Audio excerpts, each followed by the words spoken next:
Hello and welcome. My name is Zafar Iqbal, and you're watching the Mojo story. There are lots of developments that are taking place in India's neighborhood, particularly in Pakistan and Afghanistan, the two countries that went to war with each other. And since then, there are negotiations taking place between the two countries which seem to have fallen.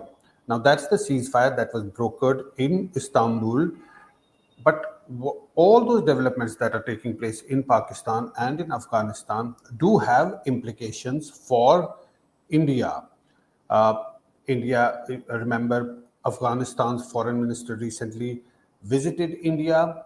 He was here on an extended trip and he met with Indian leadership. India has again opened its embassy in Afghanistan. So all those things have been happening as the talks between Pakistan and America, Pakistan and Afghanistan continue, and there is clearly a deadlock between those negotiations. Although a ceasefire is in place, but it's a very fragile ceasefire. To understand what's happening in India's neighborhood and what are the possible implications for India, we're today joined by an eminent panel. Let's introduce our guest. We're joined by Padma Rao. She's a senior foreign correspondent. She has covered foreign affairs for decades and she knows the subject like the back of her hand. We're also joined by Professor Harsh V. Pant. He's the Vice President of ORF. Welcome to Mojo Story, Harshji and Padma Rao. If I may start with you, Padma Rao, what is the sense that you make? You know, Afghanistan and Pakistan went to war with each other. They killed, Afghanistan killed many of Pakistan's soldiers, and Pakistan launched strikes, aerial strikes on Afghanistan. And then the two countries went for a sort of a ceasefire and a negotiated settlement, which doesn't seem to be happening. One of the roadblocks that's being reported is the use of drones by Pakistan. Afghanistan wants a written assurance from Pakistan that its airspace will not be used for carrying out drone operation, but Pakistan already has an understanding with America and they are not going to change that. The other thing is Pakistanis say that they want concrete written assurances from Taliban about TTP, that TTP should not use its territory. What's the stumbling block? And do you think that there could be any progress on that front before we talk about implications for India? Good evening, Dr. Pant. I think, first of all, your very question, let's look at who are the chief negotiators. You're absolutely right. I don't expect the ceasefire to last. And also because, going by the history of Afghanistan, I don't think ceasefires mean even as much as the paper that they're written on in that area, in that turbulent part of the world. We've had many occasions since the Soviet invasion when there have been ceasefires which have been, signed or agreed upon and repeatedly broken. Now, let's look at who are the chief negotiators in this. The Qatar and Turkey being the chief negotiators, Zafar, is for me in Yeah. itself a statement that speaks silent volumes. I mean, Turkey is close to Pakistan, while Qatar, one doesn't exactly know where Qatar stands on matters pertaining to specifically the Taliban, since once upon a time it had strained ties with the Taliban. Then there's a matter of where Qatar and Turkey stand vis-a-vis the US, the United States, and this is important in light of the United States, Washington's own ambitions, specifically President Trump's ambitions in Afghanistan. We all know he wants the Bagram Air Base back. Uh, he's been saying that since President Biden ordered that withdrawal. Indeed, it was Trump who had earlier ordered the withdrawal, or rather, recommended a withdrawal. So all these are interlinked, I think, and I think most of all, why won't the ceasefire last? Two reasons. To cut a long story short, it's a very complicated thing. If we start digging those layers, we can go on all evening. I think two reasons. One is because, as I said, the region is known for its turbulence and known for its unpredictability. Two, the players involved, and there's a multitude of them. There is the Afghan Taliban, there is the Tehrik-e-Taliban, there is the Haqqani group. There's a multitude of groups that support insurgency against Pakistan. along the Durand line. So none of them are predictable players. None of them, you don't know. There could be something being signed in Istanbul and or in Ankara, and that could be broken on the ground. So that is the second reason, and the third reason I feel is this drone. These drones. I mean, they are U.S. drones, as we know in the interim, and we have also been told by Pakistan that when I say we, the larger public, that agreement with the United States cannot be broken. I see this as the beginning of these are the first few steps being taken by Pakistan on behalf of the United States to establish its presence there. Today it's drones, tomorrow it could be something else. Safar? Right. Well, that's an important point to make. This is a very complex situation that's been developing. And of course, India would be keeping a close watch on that situation. But Harji, if I may come to you, uh, you know, of course, India has invited Taliban minister to its country and then opened up an embassy there. But all these developments that are taking place between Afghanistan and Pakistan could have implications for India also. How would India be watching these situation that's developing in its neighborhood? I think for India, this is obviously very serious situation that is developing, and we have known for a very long time that whatever was said at the height of Pakistan's irrational exuberance when Taliban came back to power. I think many in India had known that there are fundamental fault lines between the two that will lead to an explosive situation eventually, and that's what we are witnessing today. That ultimately, the two nations, if you will, are not at ease with each other because fundamental issues are not resolved between the two countries. Yeah. Now, so long as that continues, that means that the turbulence on India's western frontier would remain at a very high level, and that is, there are two aspects to it. One, of course, is that you have internal turbulence in Pakistan, you have internal turbulence in Afghanistan, and you have the border areas, the Durand line problem that Afghanistan and Pakistan have. That will continue to be, to create space for all kinds of actors. Padmaji mentioned a number of them, whether it is Afghan Taliban, TTP, Haqqanis, all of these groups use that ungoverned space for their own ends, and they will continue to do it. So the larger problem of terrorism, the threat emanating from there for India, would continue unabated. So that's one side. The other is that allows Pakistan in some ways a diplomatic political space to then continue to say that, look, we are facing this problem on the other side, so why not drag India into it? Why not bring India? Why not create another problem on India's border, so that, because they have been inefficient, they have not been able to solve their problems with Afghanistan.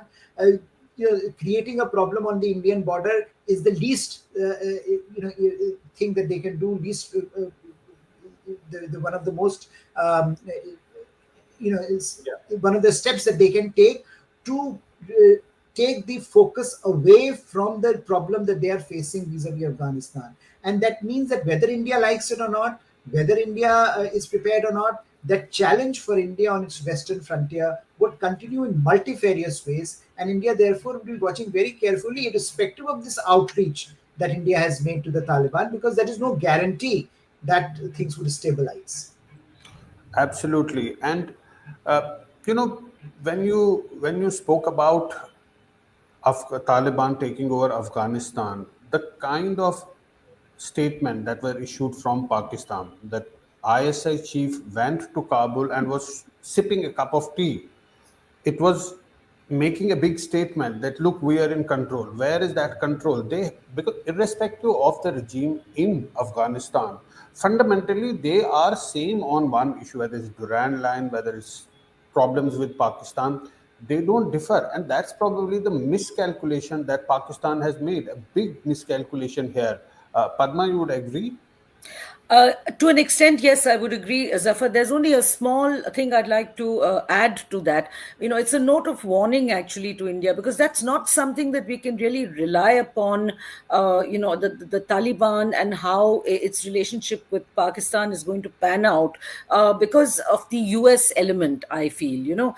Pakistan, yes, you're right. When the ISI chief went to Kabul and sipped his cup of tea, it was perhaps hoped that because of the common faith and, the Pashtun commonality of the borders and all that, that there might be a bhai kind of situation. But Zafar, you and I think Professor Pant will agree. I mean, history has shown us that nobody can actually conquer Afghanistan, and whoever's actually in power in Kabul, it is impossible for outside powers to completely conquer them, or have them under their sway, hold them under their sway and control.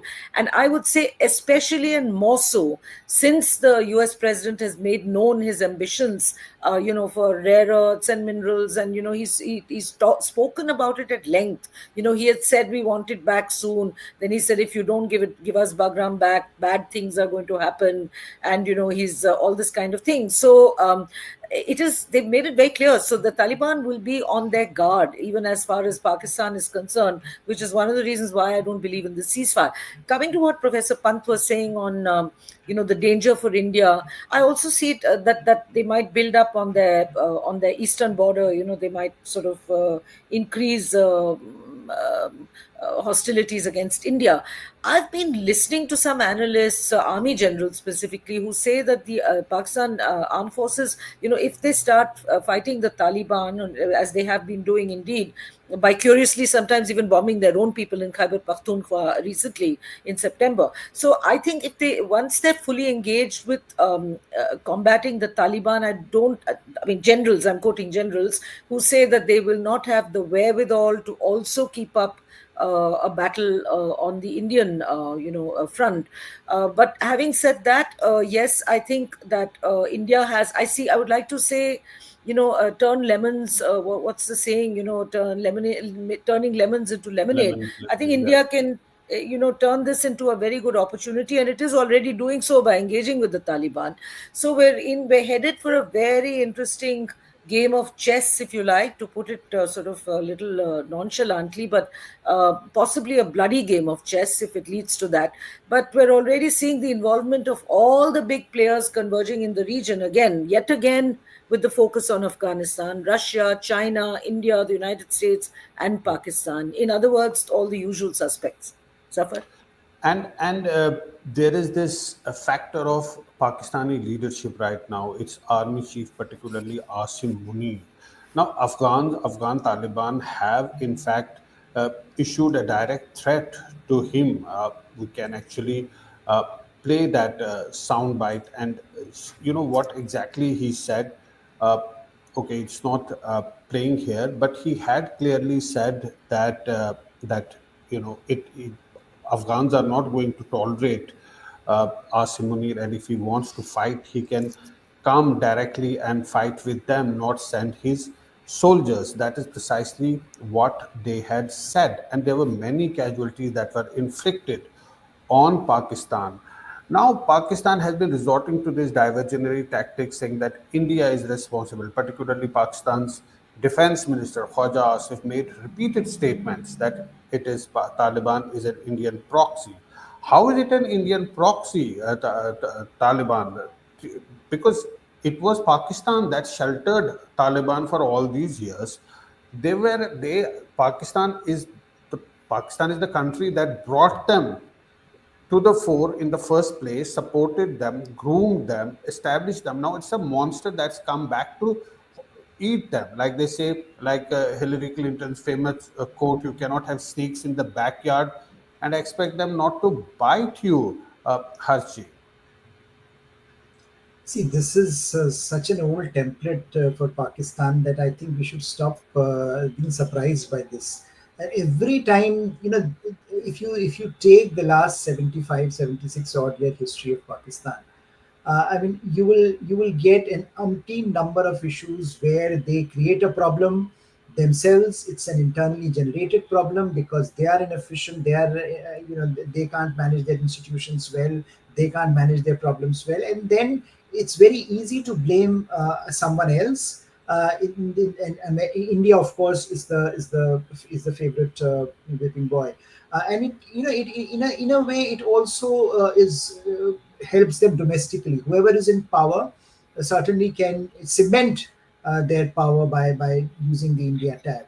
Now, I am, in this particular case, of course, we know the history, and we only have to go 3 years back to, as we were discussing the sipping of tea, how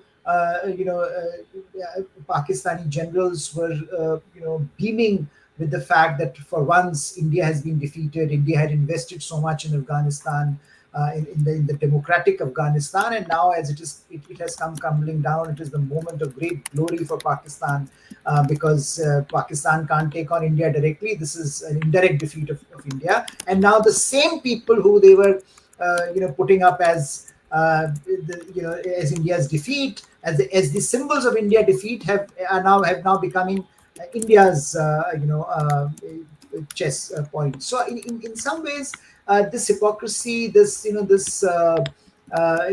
ability to go back on one's own position, this has been classic Pakistan double speak, and I don't think we should be surprised at it. But I think this engagement that India and Afghanistan are building, you could have easily imagined a situation if Pakistan had used the capital that it certainly had at one point in Afghanistan better. This situation would not have arisen. Now, I think this situation, the way India and Afghanistan and the Taliban government in Afghanistan are seeing eye to eye, not on all but on some issues, is a tribute to the failure of Pakistan in a spectacular way, because for a country that had been claiming the championship, glory in Afghanistan, is now looking at itself being made the villain by the those who are governing Afghanistan today. So there is an element Yes. of a challenge which Pakistan is facing, but problem for India is that creates in some ways negative externalities for the region. And as Padma ji was mentioning, you have now the great game once again being Yeah. played in Afghanistan. All these actors coming back and with their own agendas, and what you once hoped would be a strong, stable, if not democratic, but somewhere an institutionalized Afghanistan, today once again is falling victim to its own history and its own geography, which is very unfortunate from India's perspective.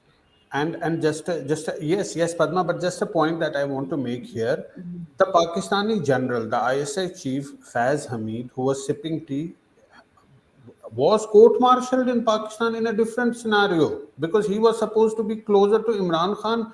He is in jail right now. Padma ji, just look at the complexities. As Professor Pant says, that is Pakistan. You can't expect consistency from Pakistan. You'll find thousands of such examples of inconsistency. Now, just one last point I make, because I have to go, unfortunately, and Yeah, leave this yeah. very interesting discussion. Zafar, this curious airstrike in KPK last month in September, in which women and children were killed. I mean, this was Pakistan's own people. These were their own people. I have a very strong feeling we are going to see more and more such attacks along the entire border areas of between Afghanistan and Pakistan. And this, I feel, there's a reason for this. It's a concerted setting up the ground, setting the scene for the eventual entry of the United States, with lots of stuff which is bigger than drones, and because knowing there will be, each time you do these pinpricks, strikes here and strikes there, there will be retaliation even within, lots of violence within Afghanistan also, in Kabul, and the Taliban blaming Pakistan for those attacks. I think all these are very, very they're moves they're very conscious moves being made by Pakistan, knowing with the intention of provoking retaliation from the Taliban, because then it will be easier to sell to domestic audiences even within Pakistan, say that, look, the Taliban is launching strikes, we need help. And they hope that in this way they will be able to justify the US slowly building up its military presence in Pakistan,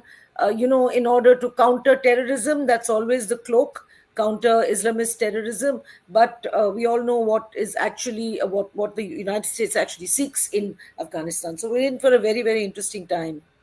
Absolutely. Zafar. Harji, I want to come to you in the end. This is a big game that's being played out. Asim Munir goes and he suddenly becomes a darling of America and Trump. The same Trump who a few years ago called out Pakistan for sheltering Osama bin Laden. Today, Trump says that we left Afghanistan, we left the Bagram base, we're going to take it back. If we don't take it, bad things are going to happen. Typical Trump way, bad things are going to happen. And he says that why did we leave that? But it was Trump and his team who were negotiating with Taliban at that time. One really doesn't understand where this game is going, but the focus is back on Afghanistan. And whenever there has been some problem in Afghanistan, it has had an impact in India. One way or the other, it has created an impact in India. If the Soviets left, then the Mujahideen were pushed to a different direction. The entire culture of Kalashnikovs that were sent to Kashmir, to before that to Punjab, and the developments are moving at a very, very fast pace. How of course India is looking at this carefully, and they have called the Afghan foreign minister here, but what is the guarantee? It's a very fluid situation. As I say, that it was Taliban, Pakistani ISI chief sipping tea just 2 3 4 years ago, and today the tables have completely turned. Yes, I think it's a very fluid situation, and you have to be nimble enough to respond to it. And I think that's the most important, feature of today's diplomatic environment. That you can't really be very rigid in your approach, and you really can't have these silos, or these black and white approaches to foreign policy issues. And therefore, India's engagement with Taliban, much as many in India would not like it, is reasonable, because engagement. Let's also be honest, is not endorsement. India is not endorsing everything that Taliban is doing. But how do we pursue our interests if we are not even engaged with the regime that, by all practical purposes, at this point is the regime in the country? There is no other alternative. So it's not as if there are multiple avenues available for India, which at one point there were, to pursue its own ambitions, its own interests. And I think, given what we have been discussing, that there are so many actors with very conflicting agendas at play, and given that this is India's neighborhood, we really cannot afford to be away from action in some ways, and away from the center of power in Kabul. And I think that, therefore, the recent visit was an important one. This recent engagement was an important one. The issue would be how we take it forward, and whether we are sustained in our outreach, or whether this was something one-off, and ad hoc, or there is an institutionalized mechanism now available for us to reach out to Kabul in ways that we have not done since the fall of the government, 3 years back. And particularly, I think, with the US playing a larger role and US showing its interest, India will have to engage at multiple levels with multiple stakeholders, Yeah. including, for example, Russians and Central Asians. So I think there Right. is a larger issue here beyond just India, Pakistan. Absolutely. And this entire world powers, they seem to be somehow connected to this big game that's playing out. Uh, Different countries with different interests, but of course the battleground remains the same. Thank you so much, Professor Harsh Pant and Padma Raoji, for joining us today and for sharing your thoughts. And thanks to our viewers for watching the Mojo Story. Thank you.